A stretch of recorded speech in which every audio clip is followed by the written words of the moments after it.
Guys, we're back in a video on the channel with the Kilo 141, and god damn guys, I finally did it, man. I finally found the class up that absolutely slaps, man. After so many mistrials with this gun, man, finally found the class up that works for me.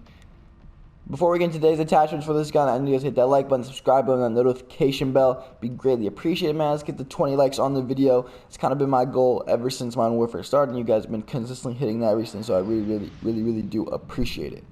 Anyways, the class that I'm rocking today is Monolithic Suppressor, the Singard Arms 19.8-inch Prowler barrel, the Commando foregrip, the 60-round magazine, and the no stock attachment. I know before you guys say it, they recently did nerf no stock, meaning they did, they just nerfed it, so it's just more recoil, more shaky recoil, but the gun, it's no stock, it's not that big of a difference to see, completely change the class up. So this is the class up that I'm rocking. This is the class up that I highly recommend you guys to go give it a try, because I do end up dropping a tactical nuke in today's gameplay. To finish it off, man, we have the Renetti burst mod. It's kind of just a simple, burst mod, easy mode there. We have perks, we have EOD, Ghost, Shrapnel, the vibes, Claymore, and then stim shots.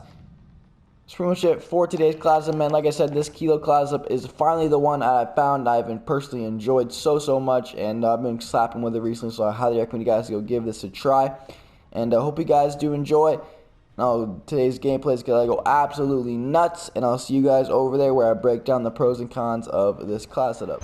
Alright guys, before we get into the pros and cons of this Kilo 141 class up, I want to just quickly say, man, supporting the videos. We're getting up there, man. The views are climbing again, so I appreciate you guys' support on the channel.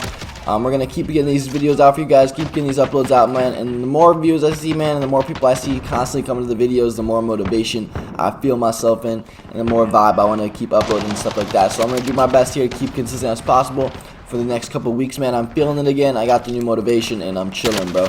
So, without further ado, let's get right into the pros and cons of the Kilo 141. So as you guys know, man, the Kilo has always been a kind of like a top tier AR, but not always the best, man. There's always been an AR better than the Kilo, as of it is right now. That still has not changed. The M4, the Grau, even the AMAX now are better than the Kilo in my opinion. But the Kilo is slowly making its way up into one of my favorite guns in the game. Me personally, I've been recently using the Kilo in Warzone a lot. I found a good class up in Warzone. It's not this one.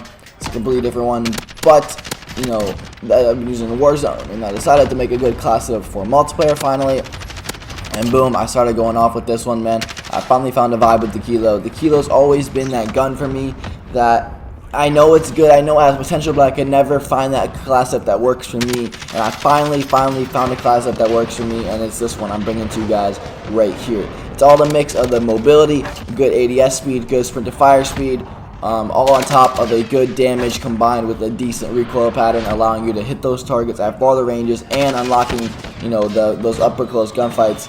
And it's just kind of what you want to look for in a gun is this class up right here. And I finally found it for the Kilo. I've used an insane amount of different attachments on the Kilo.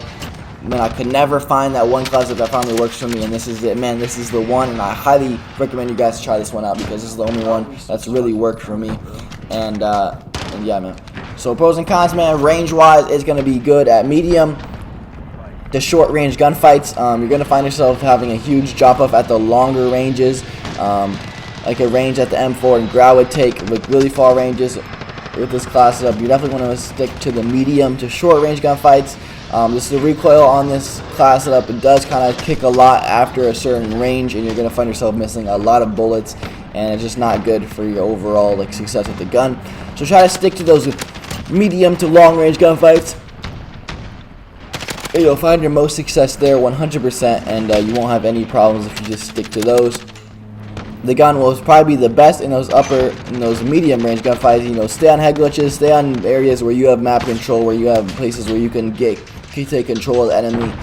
Get behind them, get on a head glitch, stuff like that is where this gun's gonna really excel. Kind of play sneaky, play smart, play clever with your playstyle. Don't be running around like a cracked out animal like you would with a Grau or an M4.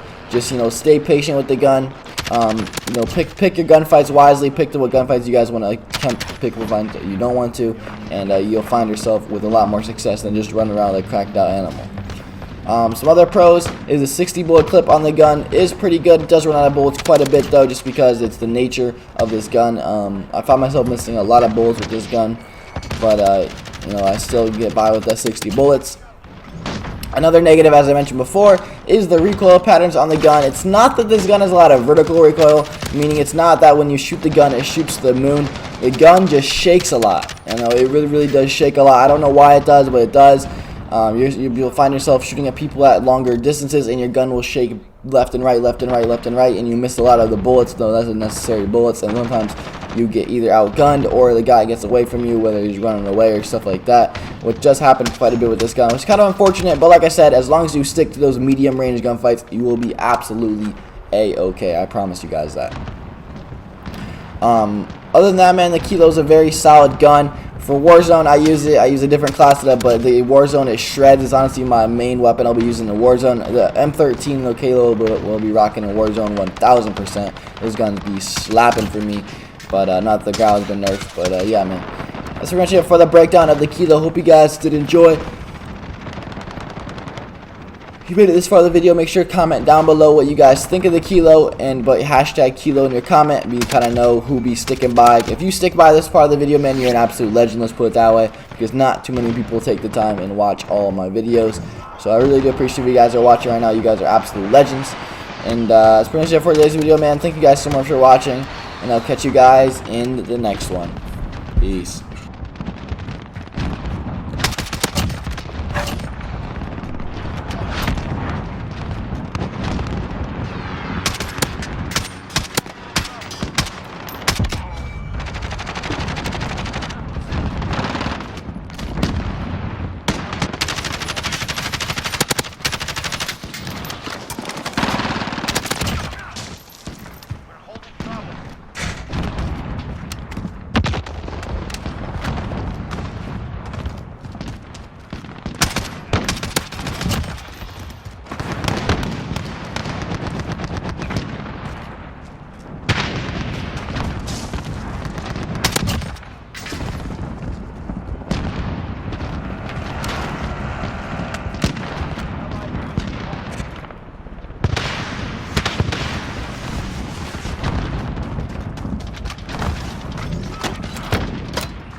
Our face in you was well placed.